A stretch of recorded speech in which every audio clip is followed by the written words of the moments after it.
नमस्कार। इस समय आप देख रहे हैं दूरदर्शन हिमाचल। मैं हूं विजय चौधरी। जनवाणी कार्यक्रम में आप सभी दर्शकों का स्वागत है। जनवाणी कार्यक्रम में आज हम बात करने वाले हैं कोविड-19 में आयुर्वेद की भूमिका विषय पर। और इस विषय पर आज हमारे साथ खास तौर पर आमंत्रित हैं डायरेक्टरेट ऑफ आयुर्वेदा से ओएसडी डॉक्टर के शर्मा जी। डॉक्टर के शर्मा जी, आपका कार्यक्रम में हार्दिक स्वागत है। धन्यवाद जी। और हमारे लिए आज बहुत ही हर्ष का विषय है कि आज आप इतने अच्छे विषय पर हमारे दर्शकों से रूबरू होने वाले हैं जी। तो ज़्यादा भूमिका ना बांधते हुए, क्योंकि जैसा कि हम सबको पता है, हमारे दर्शक इस बात को जानते हैं कि ये जो वैश्विक महामारी कोरोना है, ये पूरी दुनिया में इसका कहर आप देख ही रहे हैं, सुन भी रहे हैं, और लोगों में एक खौफ भी है। लेकिन हमारी जो आयुर्वेद है, आयुर्वेदा का इसमें एक बहुत बड़ा रोल है, एक बहुत बड़ी भूमिका है। किस तरह की भूमिका है, इस बारे में आप हमारे दर्शकों को जरा बताएं। जी, सबको नमस्कार, धन्यवाद। मैं ये क्लियर कट बता दूं कि सब लोग जानते हैं कि इस महामारी का आज तक अभी तक कोई मेडिसिन नहीं है पर्टिकुलरली, ना ही कोई वैक्सीन है। तो ये जो बीमारी है हमारे इम्यून सिस्टम, व्याधि क्षमता को डाउन करती है। प्रतिरोधक क्षमता जो है, जो व्याधि क्षमता जो होती है, immunity system of the body, बीमारियों से लड़ने की जो ताकत है उसको कमजोर कर देता है ये वायरस। तो अपनी व्याधि क्षमता बढ़ाने के लिए जो जो औषधियां हैं या जो जो तरीके हैं वो आयुर्वेद में हैं।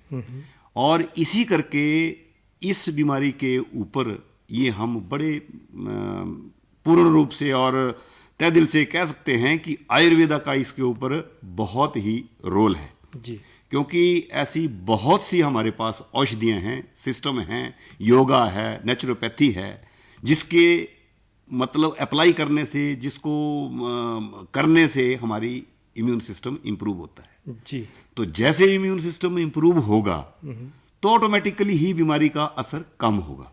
और यही कारण है कि हिंदुस्तान में और इवन हिमाचल प्रदेश में इस रोग का जो मृत्यु दर हमारे प्रदेश में इस रोग की वजह से बहुत कम है जी। और ये तो being in directorate of Ayurveda में एक बात कहना चाहता हूँ कि हमारा विभाग बड़ा आभारी है माननीय मुख्यमंत्री का कि उन्होंने आयुष डिपार्टमेंट आयुर्वेदा को इतना बढ़ावा दिया कि हर देश में, प्रदेश में लोगों के जवान पे आयुर्वेदा का नाम आ रहा है। जी जी, बहुत अच्छी बातें आप हमारे दर्शकों से कर रहे हैं। मैं दर्शकों से एक बात और यहाँ पर साझा करना चाहता हूँ कि हमारा ये लाइव फोन इन कार्यक्रम है।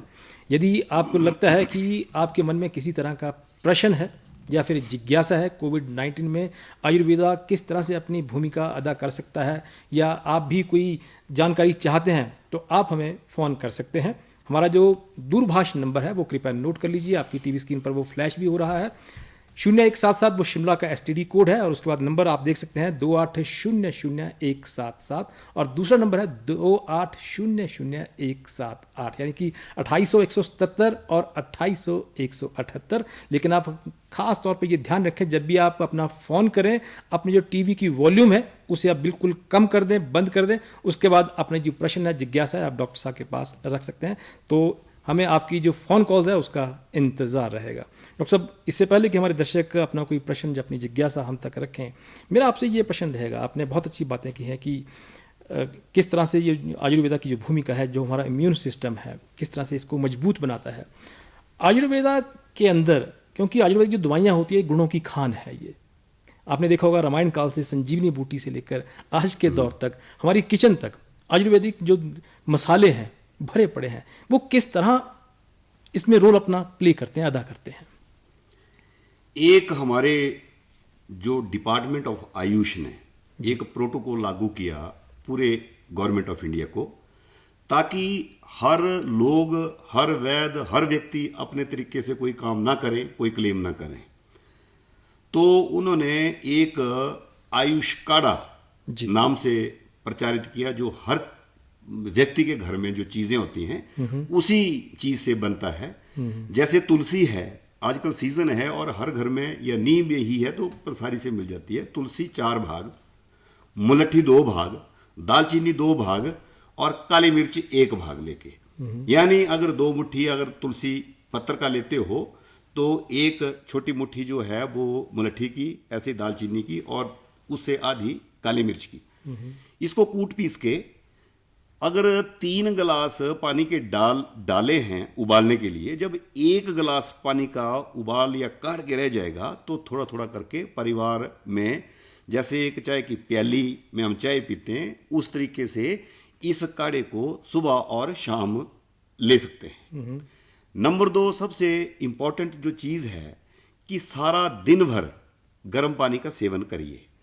बेसिकली आजकल वैसे भी बरसात का मौसम है, तो गाइडलाइंस के तहत बरसातों में पानी उबालकर ही पीना चाहिए, लेकिन इसमें ये स्पेशली बोला गया है कि पानी जो है वो गर्म होना चाहिए, शीतोष्ण पीने लायक, तो उसको थोड़ी थोड़ी देर के बाद या जब प्यास लगे तो वही पीना चाहिए। नंबर 3, बड़ी इंपॉर्टेंट बात कही है कि नाक में तेल का प्रयोग करें, नस्या बोलते हैं उसको। पुराने ज़माने में भी लगाते थे, जैसे यहाँ और कुछ नहीं है, आयुर्वेदा जो तेल है अणु तेल के नाम से आता है, नहीं तो सरसों का तेल हथेली पे लेके नथुने में, दोनों नाकों में, नाक में लगा के, नारियल का तेल, बादाम का तेल, हाँ नारियल का तेल, बादाम का तेल, कोई भी तेल, लेकिन जैसे नारियल का तेल अवेलेबिलिटी है, किस प्रदेश में कौन सा तेल जो है ज़्यादा इफेक्टिव होता है, तो हमारे इस इलाके में सरसों का तेल ज़्यादा इफेक्टिव है, और मेडिकेटेड है तो अनूत का तेल। घर से बाहर निकलते समय या सोते वक्त तेल का प्रयोग करें। गंडूश धारण एक प्रोटोकॉल के तहत बोला गया है। त्रिफला का हरड़, भेड़ा, आंवला, उसका जो चूर्ण होता है उसको पानी में डाल के छान के जो पानी होता है उसका कुल्ला करिए, तेल का कुल्ला करिए, और बाद में गर्म पानी से उसको वॉश कर दो मुंह को। तो ये जो चीज़ें हैं ये एक गवर्नमेंट ऑफ इंडिया के प्रोटोकॉल के तहत बताई गई हैं जी। और इसके अलावा डाइट में, जैसे शाम को सोते वक्त गोल्डन मिल्क बड़ा पॉपुलर हुआ है, दूध में हल्दी मिला के उसका सेवन करिए। सामर्थ्यवान व्यक्ति है तो जो हमने काढ़ा जो बताया उसमें गिलोय का प्रयोग कर सकते हैं। एक मतलब 6 इंच गिलोय की डंडी और उंगली के नाप के बराबर मोटाई में, उसको भी कूट पीस के उस काढ़े में डाल सकते हैं जी। वो और ज़्यादा उसकी ताकत को एनहांस करेगी। और इसके अलावा अश्वगंधा का चूर्ण 1 चम्मच सुबह और 1 चम्मच शाम को जी। अगर ये लेता रहे व्यक्ति कोई भी, तो ऑटोमेटिकली उसकी इम्यूनिटी सिस्टम इंप्रूव होगी। और जो रेस्पिरेटरी ट्रैक्ट इन्फेक्शन, क्योंकि ये जो वायरस है हमारी सांस की नली में ज़्यादा प्रभावशाली है, रेस्पिरेटरी प्रॉब्लम ज़्यादा करती है, तो सांस की प्रॉब्लम्स में ये इन चीज़ों का कफ और कोल्ड, माइल्ड जो फ्लू लक्षण हैं उनको भी दूर करता है। जी जी जी। डॉक्टर साहब, आपने एक सांस में बहुत सारी चीज़ों को हमारे दर्शकों तक पहुंचाया, लेकिन अब मैं एक एक करके उनका आपसे जवाब चाहूँगा, क्योंकि हमारा ये जनवाणी कार्यक्रम है, दर्शकों की जिज्ञासा भी रहती है। और सबसे पहले आपने कहा कि आयुष मंत्रालय की ओर से एक काढ़ा तैयार किया गया है। जब हम आयुष मंत्रालय की बात करते हैं, काढ़े की बात करते हैं, तो मार्केट में जब हम इसे लेने जाते हैं तो मार्केट में ये हमें कहीं अवेलेबल नहीं है, क्योंकि आज का जो ज़माना है आपको पता है कि रेडी टू ईट वाला ज़माना है। आपको बनी बनाई अगर चीज़ मिल जाती है तो आदमी जल्दी उसे ले लेता है, रादर दैन कि आप कोई चीज़ बाजार से ये छोटी छोटी चीज़ें लेते हो उसके बाद फिर करते हो। तो ये कहाँ मिलेगा, कौन सी दुकानें हैं, कब अवेलेबिलिटी होगी इसकी, कितना इसका प्राइस है, इसके बारे में थोड़ा सा हमारे दर्शकों को बताएं आप। आयुष मंत्रालय ने, गवर्नमेंट ऑफ इंडिया का जो हमारा आयुष मंत्रालय, उन्होंने तो एक मंत्र दिया, एक चीज़ें बताई जी। और ये लगभग ऐसी चीज़ें हैं ये सारी घर में अवेलेबल हो जाती हैं जी। इसको हर व्यक्ति को बनी बनाई चीज़ के ऊपर भी नहीं जाना चाहिए। वैसे कई कंपनियों ने अब ये काढ़ा निकाल दिया है जी। लेकिन हम ये नहीं बोलेंगे, हम ये बोलेंगे कि ये चीज़ें जो घर में अवेलेबल हैं, जी। घर में अगर आपके पास नहीं है तो नियर बाई शॉप से कहीं से भी ये चीज़ें मिल जाती हैं। तो अपना साफ सुथरा घर में ही इसका प्रयोग करिए, घर में ही बनाइए, क्योंकि 1% पूरे देश में जो जनता है अगर वो खरीद सकती है, लेकिन 99% तो लोग ऐसे हैं, गाँव के मजदूर किसान जो नहीं काढ़ा खरीद सकते, तो वो उनके लिए एक छोटा सा एक प्रोटोकॉल है कि वो इन चीज़ों को रखें, याद रखें। मुलट्ठी, दालचीनी, तुलसी, काली मिर्च, जी। ये सबको पता है। अश्वगंधा का चूर्ण, क्योंकि हर घर में नहीं होगा, इसको जो सामर्थ्यवान है वो ले सकता है, बाजार से मिल जाता है। एक चम्मच सुबह शाम। दूध ऑलमोस्ट सारे लोग लगभग पीते हैं, तो शाम को दूध में सिर्फ हल्दी का चम्मच मिलाना है जी जी जी और मिला के उसको पीना है। जी तो ये उन्होंने एक मंत्र दिया है, उन्होंने बनाया नहीं है, लेकिन हमारी फार्मेसीज में हमने हिमाचल प्रदेश में, माननीय मुख्यमंत्री ने हमारे यहाँ जो हमने मध्यष्टि काढ़ा हिमाचल प्रदेश ने जी लॉन्च किया और 48,000 पैकेट हमने आयुर्वेदा डिपार्टमेंट ने पूरे प्रदेश में जो कोरोना वॉरियर्स हैं उनको बांटे हैं। जी जी तो ये एक यहाँ की उपलब्धि है। और जितना जो बजट के हिसाब से और डिपार्टमेंट ऑफ आयुर्वेदा और इसके ऊपर और काम कर रहा है। इसके इंग्रेडिएंट भी वही रहे हैं जो दूसरे काढ़े के नहीं, हैं? कुछ हमने इसमें ऐसा था कि हमारे यहाँ के जो साइंटिस्ट थे उन्होंने इसमें 5-4 चीजें और मिलाई हैं। जी ये देखते हुए कि क्योंकि कुछ चीजें हमने इसमें और डाली, जैसे रेशा खातमी है, लसूड़ा है, जी जी जी जी फिर जंगली बेर है, ये कुछ चीजें ऐसी हैं, ये इसमें हमने और ऐड की ताकि जो कफ है उसकी प्रोडक्शन रहे, वो जमे ना। जी जी तो ये हमने इसमें जो हमारा मध्यष्टि काढ़े का यहाँ नाम दिया, लेकिन हमारे पास जो जो औषधियाँ उपलब्ध थी हमारी फार्मेसी में उसके अनुसार हमने बनाया। और इस वक्त तक हम 48,000 के करीब पैकेट कोरोना वॉरियर्स को दे चुके हैं फ्री ऑफ कॉस्ट। जी और ये जो प्रोटोकॉल के तहत गाइडलाइंस हैं ये तो बताई हैं और लोग घर घर में यूज कर रहे हैं, हमें इसके समाचार मिल रहे हैं। जी जी जी बहुत अच्छी बातें आप बता रहे हैं, हमारे दर्शकों से साझा कर रहे हैं। वैसे आपने डॉक्टर साहब ये भी देखा होगा कि ये जो आयुर्वेद को लेके आपने देखा होगा कि अब तो अमेरिका और भारत की सरकारें भी आपस में इसके ऊपर स्पेशल एक तरह से उन्होंने ट्रीटी पे साइन भी किया है और भी किस तरह से इसको और आगे बढ़ाया जाए। हमारा तो सदियों से चला आ रहा है, लेकिन जब से कोरोना काल शुरू हुआ है लगता है कि आयुर्वेद के दिन ज़्यादा फिर गए हैं। ऐसा नहीं है जी आप थोड़ा सा, क्योंकि यहाँ हमारे देश में एक थोड़ी ट्रेजेडी है कि स्यूडो मॉडर्न ज़्यादा हैं लोग, जी लेकिन ट्रेडिशनली जो गांव के लोग हैं बिल्कुल वो आज भी इन चीज़ों को अपनाते हैं। जी इस विभाग, इस प्रोफेशन में होते हुए जी आज भी हमारे पास सैकड़ों लोग ऐसे आते हैं जी जो आयुर्वेदा की ही ट्रीटमेंट मांगते हैं। तो और ना बातें करते हुए इससे रिलेटेड जो चीजें हैं, किस किस टाइप का ये वायरस जो है हमारे शरीर पे प्रभाव करता है, साइकोसोमेटिक इफेक्ट्स हैं, लोग जब पॉजिटिव हो गया जी तो वो चाहे कुछ होम क्वारंटीन है, चाहे आइसोलेशन सेंटर्स में हैं, तो जब वो 14 या 3 हफ्ते घर से बाहर रहेगा, उसको मिलना जुलना बंद है, तो उसको थोड़ी मानसिक तनाव हो रहा है, समाज में देखने को मिल रहा है। तो इसके लिए भी आयुर्वेदा विभाग से ज्यादा कोई कुछ नहीं करता। हमारी धरोहर है, योग है, जी नेचुरोपैथी है। तो इसमें हमने गाइडलाइंस दी है कि इम्यूनिटी बढ़ाने के लिए माइल्ड एक्सरसाइजेज करिए, योगा की एक्सरसाइजेज जो होती हैं ज़्यादा ना हो, आप प्राणायाम करिए, अनुलोम विलोम करिए, मेडिटेशन करिए, सिंपल ध्यान लगाइए। और एक हमें बड़ी, मैं सब लोगों को ये बताना चाहता हूँ कि 90% के करीब पूरे प्रदेश में हमारे आयुर्वेदिक डॉक्टर जो हैं वो आइसोलेशन सेंटर्स में ड्यूटीज दे रहे हैं और काढ़े के साथ साथ लोगों को योगा की प्रैक्टिस भी करवा रहे हैं। क्या बात है। जिसमें 100% लोग जो हैं वो स्वस्थ होके जा रहे हैं। वह क्या बात है डॉक्टर के केशव भाई, आप वाकई बधाई के पात्र हैं कि आपके विभाग के, आपने कहा कि 90% जो डॉक्टर हैं इस समय ऐसी जगहों पर ड्यूटीज़ दे रहे हैं और साथ ही साथ योगाभ्यास भी उन्हें करा रहे हैं।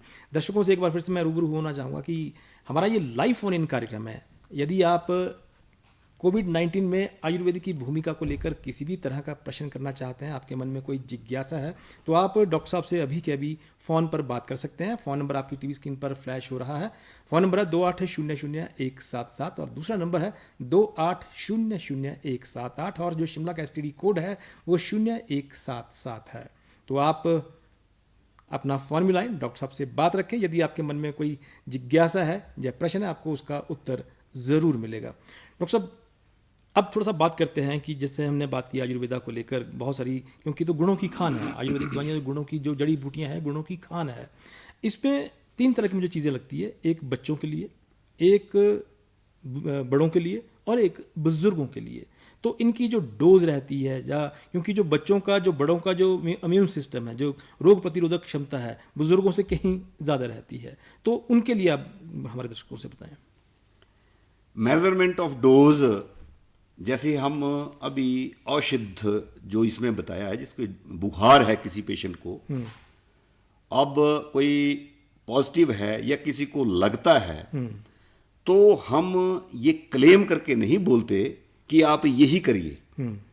जो गाइडलाइंस हैं डिजास्टर मैनेजमेंट्स की, हेल्थ डिपार्टमेंट की गाइडलाइंस हैं, जो पॉजिटिव हैं, वो जो उनको जो मेडिसिन वो बता रहे हैं उसका जिक्र नहीं करूंगा, लेकिन उसके अलावा जो हमारा जो हमने बोला ये प्रोटोकॉल, उसके साथ साथ भी व्यक्ति या पेशेंट करता रहे तो वो बहुत जल्दी उसकी रिकवरी हो रही है।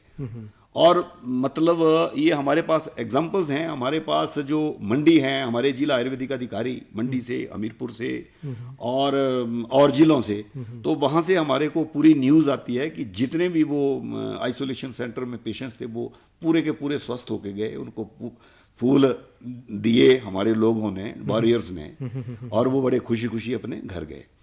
अब रही बात डोज की, अब एक काढ़ा एक बड़ा व्यक्ति अगर एक कप पीता है तो नेचुरली अगर 10 साल से छोटा बच्चा है या 10 साल तक, वो 1/4 उसकी डोज ले ले तो निर्धारित है। जैसे हम अपने खुराक के हिसाब से, तो एज ए लेमैन और सिंपल भाषा में, क्योंकि ऐसी चीज है नहीं, थोड़ी ज्यादा भी ले लेगा तब भी कोई प्रभाव नहीं है, लेकिन 1/4 ऑफ द एडल्ट डोज ये बच्चों की खुराक है। डॉक्टर के केशव, इसमें एक बात और भी है। मान लीजिए कोई जरूरी तो नहीं है कि जिसको कोरोना हुआ है वही इन चीज़ों का सेवन करेगा, ये तो कोई भी व्यक्ति सेवन कर सकता है, जैसे कि हमारी किचन में हर चीज़ें ये पड़ी रहती है।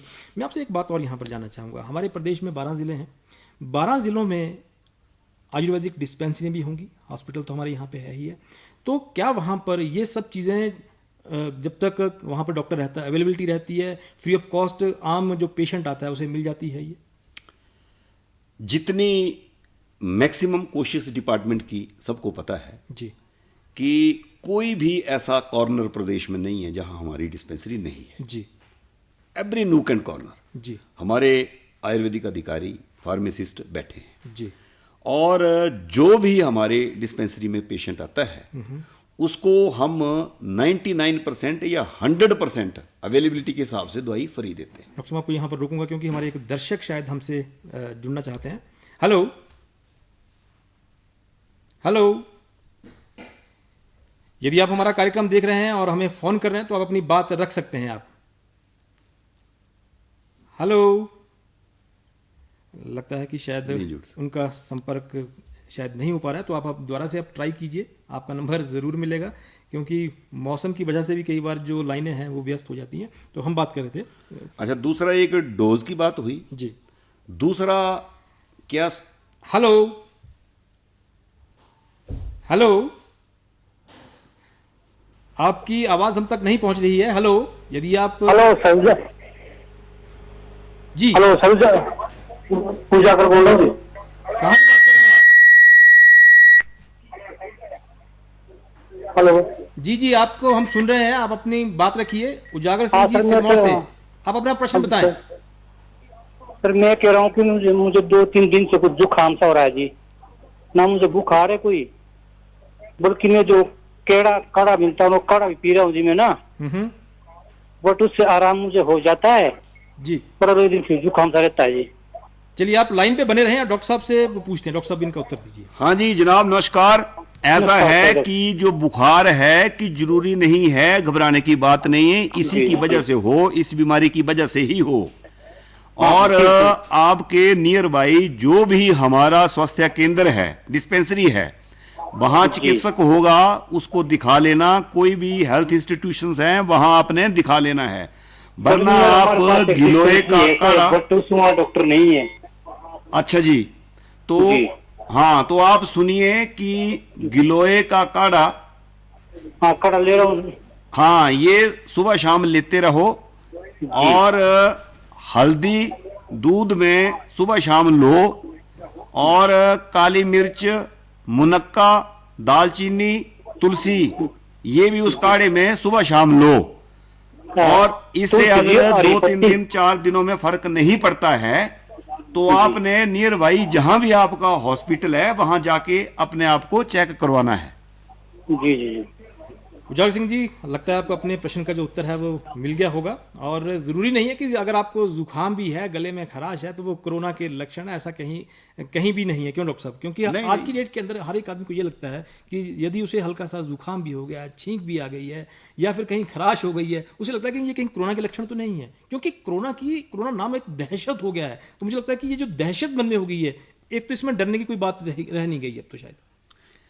डरने की बात तो कोई नहीं है इसमें, लेकिन नेग्लिजेंट भी नहीं रहना है जी। क्योंकि इस डेट में आज की इस वक्त असिम्टोमेटिक कई लोग हैं जी। जिनको कोई लक्षण नहीं है, जी लेकिन थोड़ी थोड़ी थकावट है, कभी बुखार आ रहा है, कभी नहीं आ रहा है, तो इसका बीमारी का एक इंक्यूबेशन पीरियड होता है। जरूरी नहीं है कि आज मेरे को इन्फेक्शन होगी तो लक्षण आज ही आएंगे, मिनिमम 7 दिन 14 दिन। जी जी जी जी। तो ये बीमारी पनपने में टाइम लेती है। जी लेकिन जब सांस में कोई प्रॉब्लम है, जी आपको सांस लेने में प्रॉब्लम हो रही है और खांसी, हाई ग्रेड फीवर जो इसके लक्षण है, हाई ग्रेड फीवर एक मेन चीज है इसमें। जी जी जी। 103 104 तक जब बुखार जाता है तो उसको समझ लेना चाहिए कि मेरे को ये प्रॉब्लम हो सकती है, लेकिन है नहीं है। है नहीं है, ऐसा कुछ नहीं है। जी। और 103 104 बुखार तो पहले भी हुआ करता था, पहले भी हम वैद्य के पास जाया करते थे, डॉक्टर्स के पास जाया करते थे। लेकिन अब थोड़ा सा क्या है कि आदमी को ये लगता है कि यदि मुझे 100 से ऊपर बुखार हो गया है तो मेरे अंदर तो ये कहीं ना कहीं कोरोना के वायरस के लक्षण घबराने की आवश्यकता नहीं है कि ये डर निकालना बहुत जरूरी है। हाँ, पेंडेमिक नहीं था। जी आज हम इस चीज को बोल रहे हैं लोगों को जी। कि अपना टेस्ट और अपना ये लगता है तो करवाइए, क्योंकि इन केस अगर इस लक्षण से, इस बीमारी से पॉजिटिव है तो वो 10 लोगों को औरों को फैलाएगा। जी जी जी जी जी। जब कहीं नहीं कोई बीमारी होती, पेंडेमिक नहीं है, एंडेमिक नहीं है, इलाके में नहीं है, समाज में नहीं है, ये तो देश विदेश में है। तो इस करके हम ये बोल रहे हैं कि अगर ऐसा है 2-3 दिन 4 दिन तक आपको कोई प्रॉब्लम नहीं है, ऑटोमेटिकली कोई भी वायरल डिजीजेज हैं 5-7 दिन में ठीक हो जाती है। लेकिन कुछ आपको एक्स्ट्रा ऑर्डिनरी लग रहा है तब अपने आप को चेक करवाइए। जी जी जी जी। और जो प्रोटोकॉल है उसको अपनाइए। अभी भी ऐसा मत सोचिए कि कुछ नहीं है, मैं बिल्कुल स्वस्थ हूं। मास्क पहन के रखिए जी। सोशल जो डिस्टेंसिंग है वो मेंटेन करके रखिए। जी। अननेसेसरली बाहर जाते हो कहीं रेलिंग्स टच मत करिए, दीवारों के साथ खड़े मत होइए, लिफ्ट में जा रहे हैं तो मुंह से मुंह जोड़ के मत रहिए। तो इन चीजों का तो ख्याल जब तक पूरा ये बीमारी खत्म नहीं होती, वैक्सीन नहीं आती, दवाई नहीं बनती, तब तक इन चीजों को ध्यान में रखते हुए ही काम करना पड़ेगा। और जो हमारा प्रोटोकॉल, जो हम आयुर्वेदा से इम्यूनिटी मेकिंग जो आपको चीजें बता रहे हैं, ऐसे सैकड़ों हैं। ये जो फार्मूला हमने बताया ये सिंपल से सिंपल फार्मूला है। जी। लेकिन किसी आदमी को पेट से संबंधी बीमारी हो गई है, कंजक्टिवाइटिस हो गया, आंखों की बीमारी हो गई है, रेस्पिरेटरी ट्रैक्ट में कुछ ज्यादा कंजेशन हो रही है, उसके लिए भी हमारी औषधियां हैं। हृदय रोग है, कोई डायबिटीज का है, जो भी है। जी। अब जो हृदय रोगी है, डायबिटिक है, जो इनकी इम्यूनिटी पहले ही कम होती है, जी। तो इन लोगों को वैसे ही बचाव से रहना चाहिए। ये जानना हमारे दर्शकों के लिए बहुत ज़रूरी है कि जिन्हें ऑलरेडी बीमारी है उनकी जो इम्यून सिस्टम है वो पहले ही कमज़ोर है। हाँ डॉक्टर साहब, एक आपने बहुत अच्छी बात की, क्योंकि हमारे पास समय की बहुत कमी है, क्योंकि आधा घंटा कब बीत जाता है कुछ पता ही नहीं चलता है। मान लीजिए आज के दौर के अंदर किसी को बहुत ज़्यादा चिंता हो गई है, तो जो चिंता रहती है 24 घंटे, उन लोगों के लिए आयुर्वेदा के अंदर क्या इलाज है? दवाइयों का तो मैं यहाँ पूरा जैसे होता है कई बारी लिखवा दी या लिख ली, जी। वो तो नहीं लिखवाना चाहता जी। क्योंकि इंस्टीट्यूशंस में जाके हमारे जो पढ़े लिखे चिकित्सक बैठे हुए हैं वो उनको उनकी प्रकृति, उनकी नेचर, उनका हर चीज चेक करके दवाई लिखते हैं। जी जी। लेकिन एक मानसिक तनाव बीमारी की वजह से, कोरोना एक की बात मानसिक बहुत होगी तनाव वैसे ही किसी रोगी को है, जी जी जी। तो उन लोगों को हम ये सलाह देते हैं कि हमारा एक विभाग में पंचकर्मा एक ट्रीटमेंट है जी। उसमें शिरोविरेचन, शिरोधारा, जी। वो हम उसको पेशेंट्स को देखते हुए, उसको चेक करते हुए, हमारा लाइन ऑफ एक्शन है एक, जी। वो करवाते हैं। साथ में मेडिटेशन के तरीके बताते हैं जी। तो बहुत ही हमें 100% रिजल्ट मिलते हैं। क्या बात है डॉक्टर के शर्मा, क्योंकि हमारे पास अब समय नहीं है, नहीं तो आपसे बहुत सारी चीज़ें दर्शकों तक और पहुंचाते, तो आप कार्यक्रम में आए, इसके लिए आपका बेहद शुक्रिया। तो अपने दर्शकों से हम यही कहना चाहते हैं कि जो अपना इम्यून सिस्टम है उसे आप मजबूत बनाएं, और जैसे डॉक्टर साहब ने कहा कि आप व्यायाम कीजिए और अनुलोम विलोम कीजिए, प्राणायाम कीजिए, और यदि आपको छोटा मोटा कहीं इस तरह का आपको लगता भी है, खांसी जुकाम हो भी गया है, तो आप गर्म पानी में पिए, और उसके आप वाष्प भी ले सकते हैं, आप स्टीम भी ले सकते हैं, उसके बीच में छोटा आप पुदीना वगैरह डाल के। तो इस तरह की छोटी छोटी चीज़ें हैं आयुर्वेदा के अंदर, क्योंकि आयुर्वेदा एक गुणों की खान है। आप आयुर्वेदा को पहचानिए और आयुर्वेदिक दवाइयों का उपयोग कीजिए, जड़ी बूटियाँ इतनी ज़्यादा हैं। तो फिलहाल कार्यक्रम में आज बस इतना ही, लेकिन आप बने रहिए दूरदर्शन शिमला के हमारे अन्य कार्यक्रमों के साथ। नमस्कार। नमस्कार।